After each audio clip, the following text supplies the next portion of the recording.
Bom, nós vimos, portanto, que o processo objetivo tem características inquisitoriais, porque há uma limitação do poder de gestão, embora ainda haja um princípio de pedido, não um princípio de demanda. Fazer essa distinção também aqui é importante. A Lei 9868, bem como a Lei 9882, exige que o autor, quando propõe a ação, peça a declaração de constitucionalidade e inconstitucionalidade de um determinado ato normativo e pede a ele também que dê fundamentos para essa declaração de inconstitucionalidade. Esses fundamentos, que são a causa do pedido, são as razões ou o motivo pelo qual ele pretende ver a ação declarada constitucional, a lei declarada constitucional ou inconstitucional. Esses fundamentos, esses motivos, eles, no entanto, não vinculam o autor, como nos processos subjetivos vinculam o órgão jurisdicional que o aprecia. Daí porque não se fala em princípio de demanda, porque o princípio de demanda é a conjunção da formulação de um pedido com base numa causa de pedir, e o juiz está adstrito ao exame do pedido, tendo em vista a causa de pedir. Ele não pode se afastar desse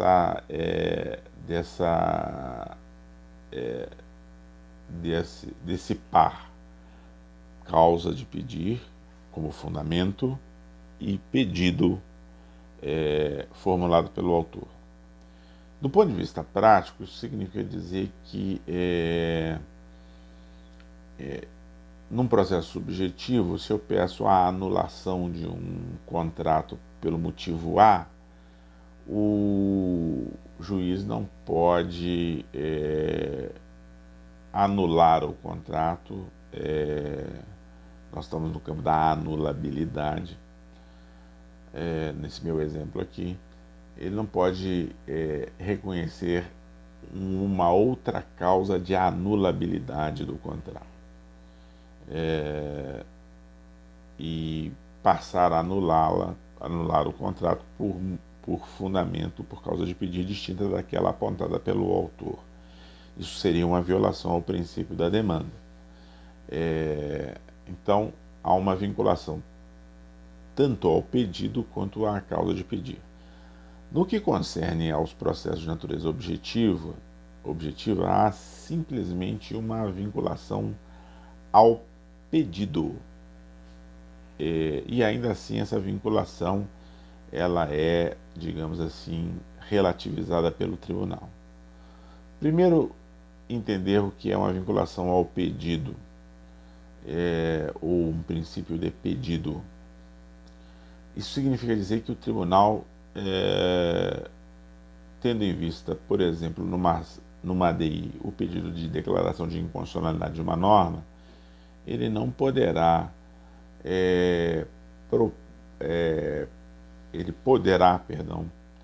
vir a declarar a norma inconstitucional por fundamento diverso daquele apontado pelo autor na petição inicial.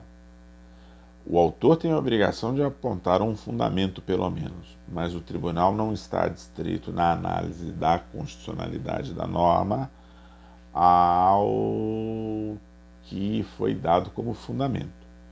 Então, se eu digo, olha, eu como autor de uma ADI, houve violação ao artigo 37, o Supremo pode achar que a violação foi ao artigo 5º, inciso 2º. Aqui o tribunal fará uma análise sobre a constitucionalidade da norma, tendo em vista não só o fundamento estabelecido pelo autor, mas tendo em vista toda a ordem constitucional vigente, todo o conjunto de normas constantes da Constituição. Aqui há uma relativização, portanto, até mesmo do princípio da inércia da jurisdição. ela não é completamente abandonada porque ainda há que se formular um pedido, mas o fundamento dado como base do pedido, esse não vincula necessariamente o tribunal. Isso tem implicações sérias. Já por mais de uma vez o tribunal, tendo sido provocado por um ponto ou num ponto, havendo a afirmação da inconstitucionalidade da lei pela violação de um dispositivo X, pode vir a declará-la o mesmo dispositivo como inconstitucional, mas por uma razão Y. E as razões da declaração importam, como veremos aqui no decorrer desses vídeos. E isso é muito diferente de um processo de natureza subjetiva. Aqui a noção de demanda não existe, existe uma noção de pedido, de princípio do pedido. E eu disse que mesmo o princípio do pedido fica relativizado porque o Supremo entende que o princípio do pedido pode levar, pode ser manejado por ele de uma maneira muito específica. Se o autor da ADI, para ficar só na ADI aqui como exemplo, pretende a declaração da norma A de uma lei por ser ela inconstitucional, qualquer que seja o fundamento, o tribunal pode, reconhecendo que além da norma A, há outras normas com elas conexas e que fazem um regime jurídico único, né? Um regime jurídico inquebrantável, ou digamos assim, que seja que forme uma unidade de sentido, o tribunal pode vir a declarar a inconstitucionalidade de normas outras que não foram levantadas e sobre as quais não houve pedido expresso do autor. Isso fica conhecido como inconstitucionalidade por arrastamento. A noção de inconstitucionalidade por arrastamento nada mais é do que isso. O autor veio e fez o pedido de declaração de 2 dispositivos de uma lei como inconstitucional.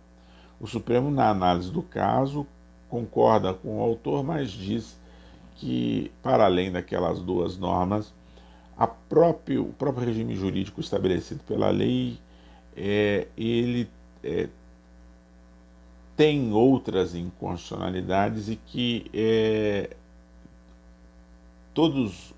além dos 2 dispositivos indicados, há outros dispositivos com eles conexos que formam uma unidade de sentido que não pode ser simplesmente cindida pelo tribunal. E, nesse caso, o tribunal se vê autorizado a fazer o que ele chama de inconstitucionalidade por arrastamento, que é nada mais do que declarar outras normas para além daquela sobre a qual houve pedido como inconstitucionais, dada a relação entre a norma que foi questionada e aquelas outras que por arrastamento serão declaradas inconstitucionais. Essa posição do tribunal está aí, está colocada. Ela é mais uma relativização da inércia da jurisdição, que já está relativizada na medida em que não há uma vinculação a fundamentos, mas acho que se justifica. Só temo um pouco pelo excesso que o tribunal possa acabar praticando, pelos excessos que o tribunal possa acabar praticando, tendo em vista esse poder que ele se autoconfere de estender a declaração de inconstitucionalidade para além de outros elementos ou de outras normas que não foram questionadas. A inconstitucionalidade por arrastamento não precisa ficar adstrita a um dispositivo da mesma lei. Pode ser que a inconstitucionalidade por arrastamento se dê em dispositivos de normas distintas, em dispositivos de diplomas normativos distintos. Há um tipo de inconstitucionalidade por arrastamento que recebe até um nome específico, que é a chamada inconstitucionalidade consequencial. Essa é menos problemática. Você imagine que uma lei foi declarada inconstitucional pelo Supremo e essa lei ela deu ensejo à edição de um ato de natureza regulamentar pelo Poder Executivo. A própria lei previa que ela deveria ser regulamentada por ato do Executivo.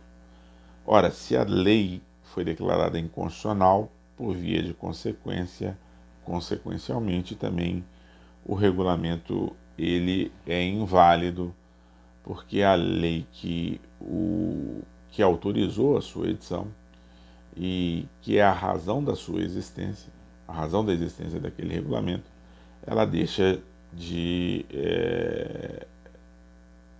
se ela própria ela é ilegítima, então o regulamento também a ele falece legitimidade, quer dizer, também ele é ilegítimo. Há outros pontos relativos à noção de processo objetivo, e eu estou me estendendo sobre eles aqui porque eles resolvem uma série de problemas que estão constantes da lei aí.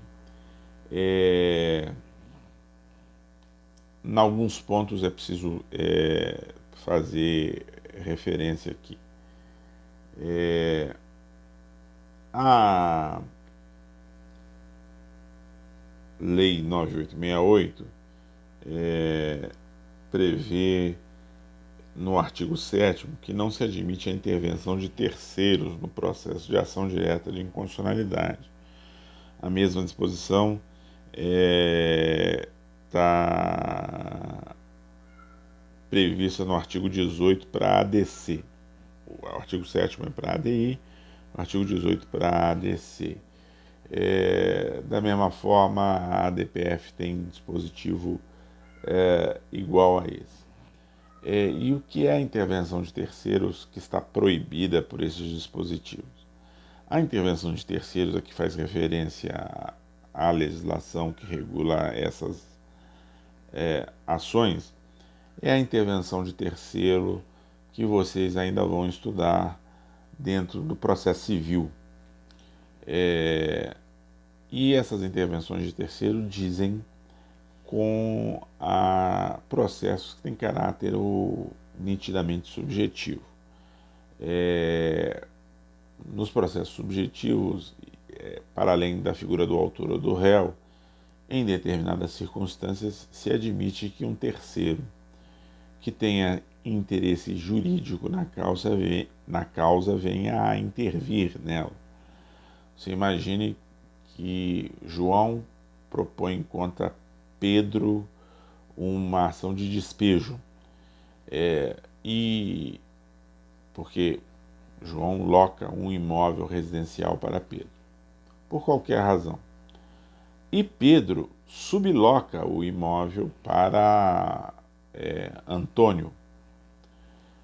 Se João for vitorioso na sua pretensão esposada no pedido, o contrato de aluguel do imóvel residencial será extinto, será rescindido.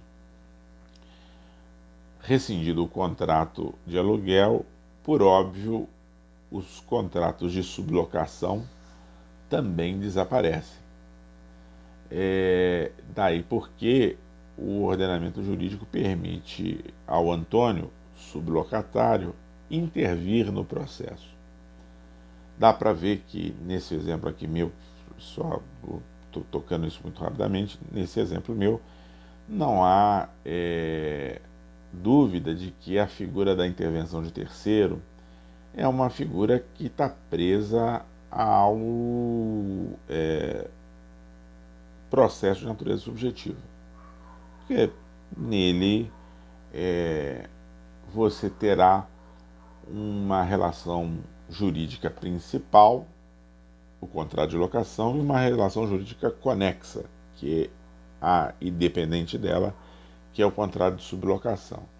E a intervenção do terceiro se dá porque a sorte da relação jurídica principal, quer dizer, se ela vai ou não permanecer,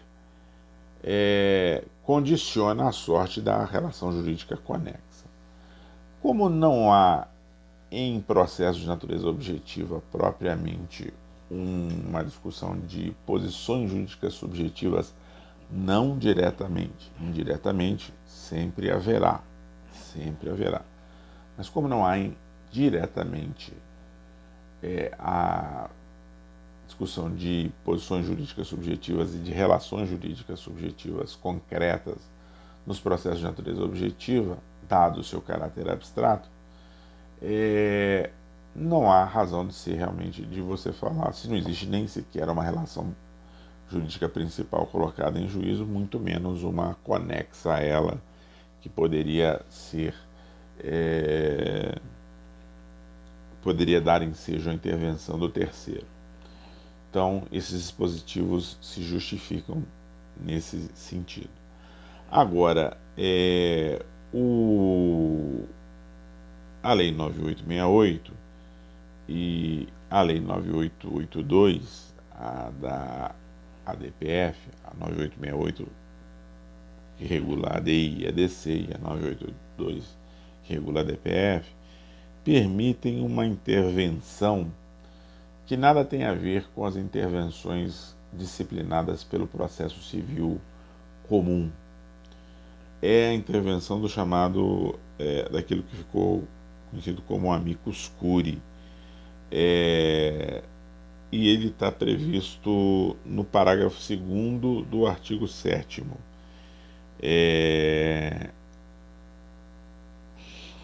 Lá se diz assim: o relator, considerando a relevância da matéria e a representatividade dos postulantes, poderá, por despacho irrecorrível, admitir, observado o prazo fixado no parágrafo anterior, a manifestação de outros órgãos ou entidades. Isso aqui ficou conhecido como amicus curiae, essa forma de intervenção.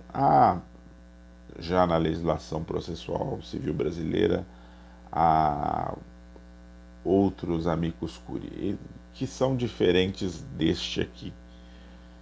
O primeiro a surgir foi este aqui. E do que se trata no amicus curiae, previsto aqui no parágrafo 2º do artigo 7º? Trata-se de uma entidade representativa da sociedade, que pode ir ao tribunal para se manifestar sobre o tema a ser decidido.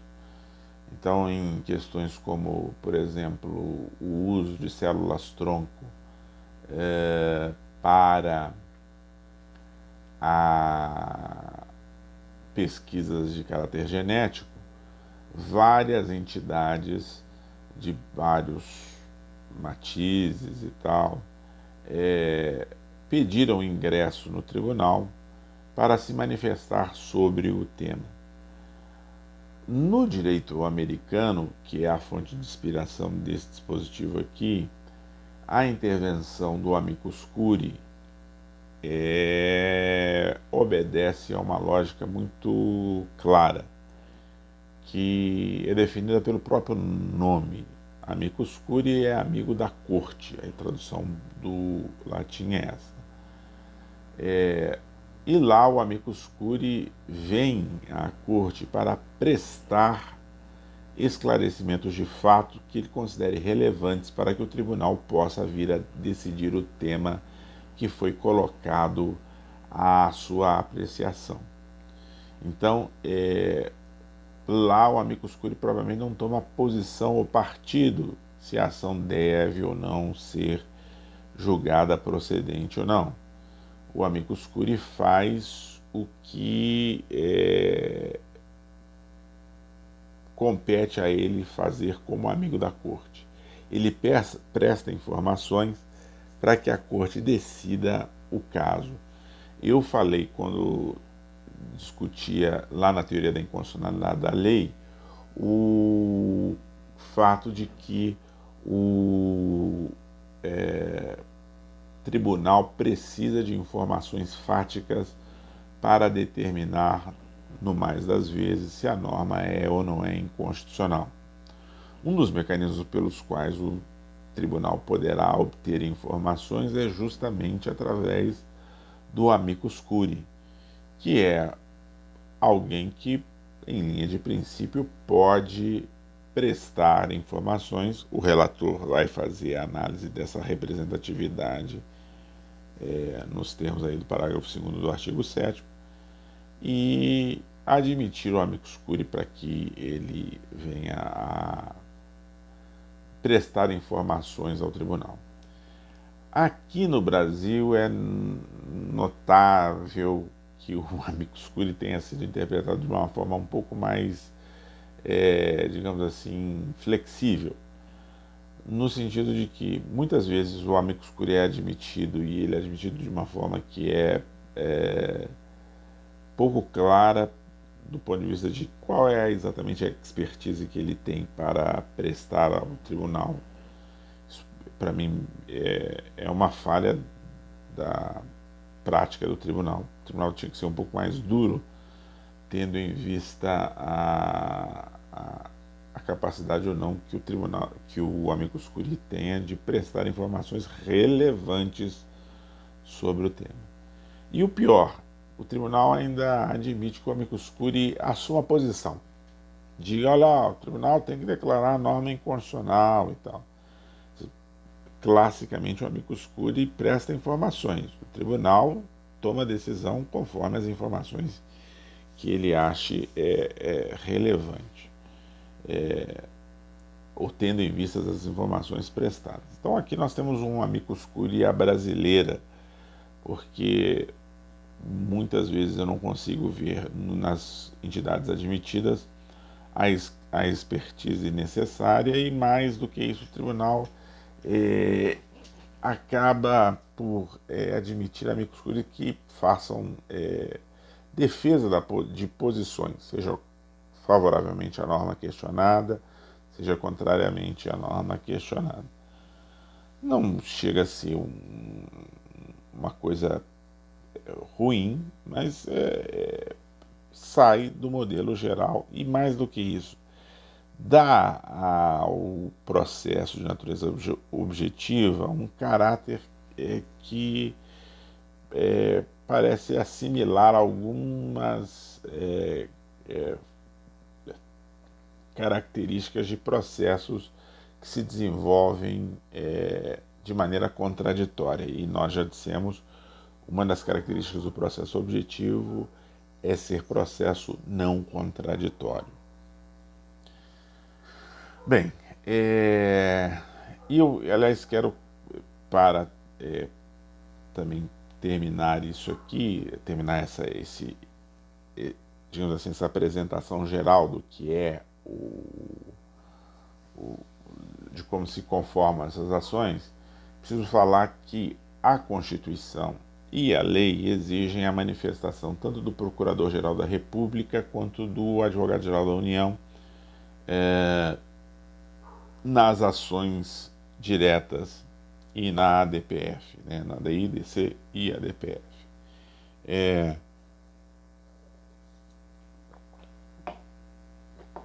Com ainda a particularidade de que, no caso do Advogado-Geral da União, a Constituição diz que ele deve defender o ato atacado na ADI. O que parece um tanto quanto exótico. O tribunal ou a Constituição ter determinado que o Advogado-Geral da União tem uma obrigação de defesa do ato atacado na ADI, parece fazer com que o processo admita furos de processo de caráter contraditório, o que é meio teratológico. A prática do tribunal tem, ainda que excepcionalmente, permitido ao Advogado-Geral da União que, diante de patentes inconstitucionalidades, ele venha a se manifestar, mas não necessariamente na defesa da ordem jurídica, na defesa da norma atacada na ADI. Esse é um dispositivo, portanto, que, digamos assim, recebeu um tratamento um pouco mais... tem recebido nos últimos tempos um tratamento um pouco mais bem acabado pelo tribunal, porque, ainda que em caráter excepcional, o tribunal diz que, quando é patente a inconstitucionalidade, seria inadmissível pedir do Advogado-Geral da União que assumisse a tarefa de defesa da ordem, da norma questionada, como uma espécie de advogado da inconstitucionalidade. Não é? Nós vamos ver logo em seguida que, entre os legitimados para a propositura da ação, está o presidente da República. E aqui, especificamente, eu quero fazer uma ligação entre as duas coisas. Imagine você que o advogado, que é quem pode representar em juízo, ou deve representar em juízo, embora o presidente tenha, para tanto, capacidade postulatória para a propositura da ação direta, mas ele faz isso através do seu advogado-geral. O advogado-geral assina a petição inicial, pedindo a declaração de inconstitucionalidade da lei, e, em momento posterior, é chamado pelo tribunal para defender a constitucionalidade da lei. Então, ele tem que contestar a si mesmo, num ato de esquizofrenia. Ele tem que refutar os próprios argumentos que ele lançou na petição inicial, como assessor jurídico do presidente da República e como alguém que propõe em nome do presidente a ação, que assina a petição juntamente com o presidente. Então há aqui uma certa dificuldade nesse tipo de manifestação. Eu estou muito bem ciente que, em alguns países, o tribunal, por vezes, nomeia uma autoridade para fazer uma defesa da Constituição. Isso é comum na Suprema Corte norte-americana.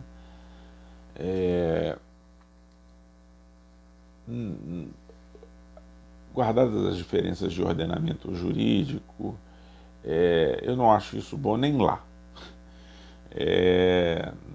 Não é porque está na Suprema Corte que é ótimo, lindo e maravilhoso. Muito menos aqui. A noção de processo objetivo como processo não contraditório, ela cumpre também uma função, digamos assim, de caráter político. Tanto quanto possível, é preciso evitar na ADI, na ADC ou na DPF digamos assim, a imagem de que essas são ações contenciosas, no sentido de que quando você está propondo uma ADI, uma ADC ou uma DPF, você já está no meio de uma crise mais ou menos grave entre poderes e entre entes ou autoridades públicas. E aí, quanto menos houver essa identificação entre um vencedor e vencido, ainda que isso não se coloque, porque, como eu disse, não há um réu nessas ações,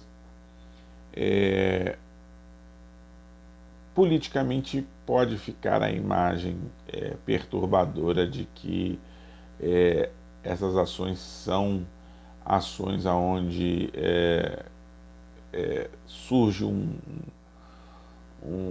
há uma crise institucional. Quer dizer, pelo menos deve-se evitar que essas ações acabem gerando uma crise institucional. Então, quanto menos se falar em vencidos e vencedores, em partes opostas, melhor assim. Eu não estou querendo dizer que não deva haver debate, que as pessoas não devam tomar posições. Se a norma é defensável, o AGU deve defendê-la. O Procurador-Geral da República, que também se manifesta sempre em toda e em qualquer ação, pode ser contrário ao pleito feito pelo legitimado, mas enfim, isso deve ser tomado de uma maneira mais suave, mais tranquila possível. Esses eventuais conflitos de posição devem ser suavizados, por assim dizer. Há um sentido, portanto, de se evitar crises constitucionais quando se faz essas observações sobre o processo de natureza objetiva, quando se imprime a esses procedimentos de controle um caráter de natureza objetiva. Mas não há sistema perfeito nisso.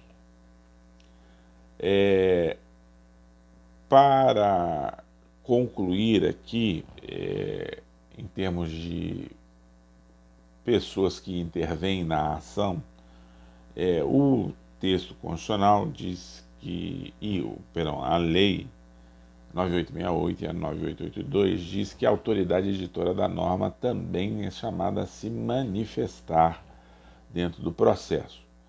E é de se esperar que ela faça a defesa da norma, afinal de contas ela a editou, mas isso não é nem seguro nem claro. Vai depender das circunstâncias políticas ali, mas normalmente, em se tratando de uma legislação federal, eu estou falando que o Congresso Nacional se manifestará, em se tratando de uma lei estadual, o legislativo estadual se manifestará. E aqui ele presta informações mais natural que ele pretenda defender, afinal de contas, por editor da norma que seja, é de se supor que ele crê que tenha atuado em conformidade com o direito constitucional, né? Então são essas as questões relativas às intervenções. Vou começar aqui a falar especificamente dos legitimados para a ADI e a ADC. Atenção que a emenda constitucional número 45 igualou os legitimados. Todo mundo que pode propor ADI pode propor ADC. Quando você for olhar na lei, a lei ainda não foi atualizada e existem menos legitimados para a propositura da ADC do que tem para a propositura da ADI. É porque quando foi criada a ADC lá pela emenda constitucional, eram menores os legitimados. Depois da emenda constitucional número 45, isso se modificou e os mesmos legitimados para a ADI são para a ADC.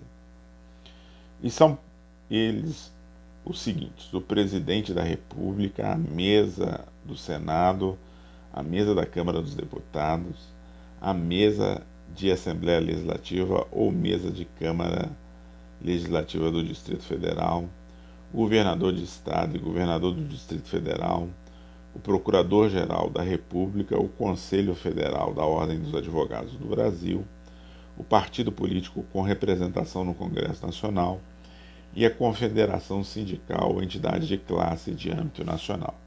São, portanto, 9 os legitimados arrolados pelo artigo 103 da Constituição e repetidos na Lei 9868. Aqui, fazendo referência ao último vídeo da semana passada,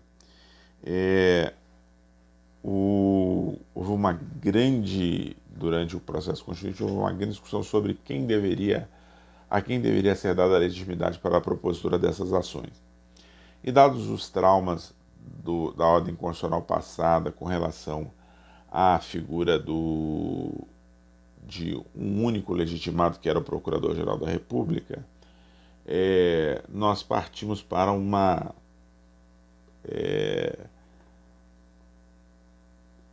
disciplina que inclui uma infinidade de pessoas como sendo legitimadas aqui. São 9 incisos. Você pode falar aí a estimativas de 400 entidades aqui, porque temos o presidente, mesa e tal, mas aí temos 27 governadores, 27 assembleias, temos partidos políticos com representação no Congresso Nacional, basta ter um, que já é suficiente, um deputado ou um senador. E ainda temos essa cláusula final da confederação sindical ou entidade de classe de âmbito nacional. Então nós saímos do 8 para o 80. Tínhamos um legitimado na ordem jurídica passada, para agora uma lista, um rol bastante amplo de legitimados para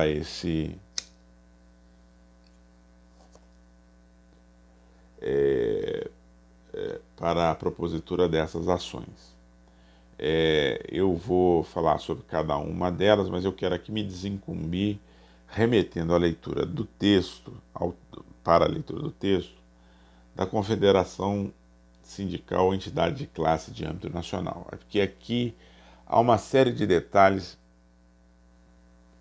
que o tempo não me permite abordar. O que seja uma confederação sindical ou uma entidade de classe de âmbito nacional, o texto da bibliografia indicada, do livro indicado, traz lá decisões, estão atualizadas e com muita precisão sobre os vários temas ali. Eu farei perguntas sobre isso no nosso estudo dirigido. Então aí, por favor, leitura dessa parte aí é fundamental. Eu vou me ater nos 2 ou 3 minutos que me faltam aqui para completar esse vídeo, aos demais aqui.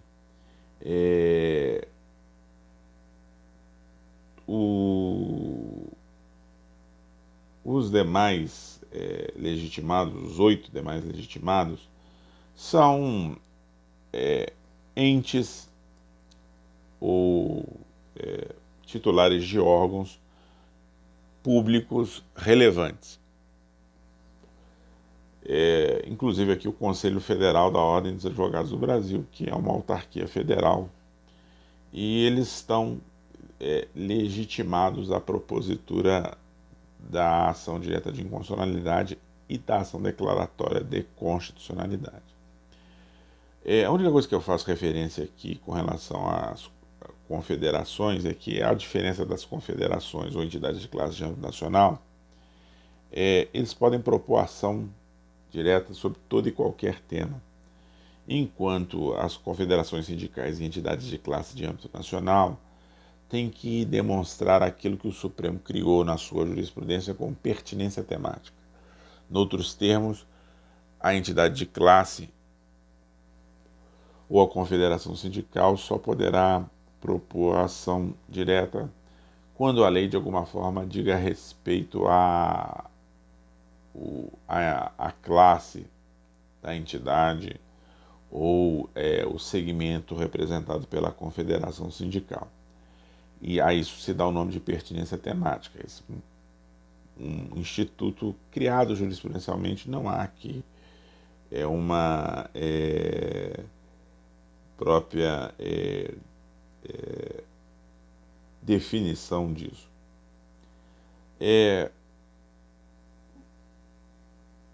A pertinência temática, ela não é necessária para os outros 8 incisos. Ela só é necessária para o inciso 9. No que tange a governador de estado e Assembleia Legislativa, no entanto, o Supremo entende que o governador de um estado não pode propor ação direta de inconstitucionalidade com relação a leis de outros estados, salvo se comprovar que o estado, a lei do outro estado de alguma forma prejudica o seu estado ou tem interferências com o seu estado. A pertinência temática e essa noção de que o governador só pode falar sobre o que diz respeito ao seu estado é problemática e eu volto a ela logo em seguida no próximo vídeo aqui.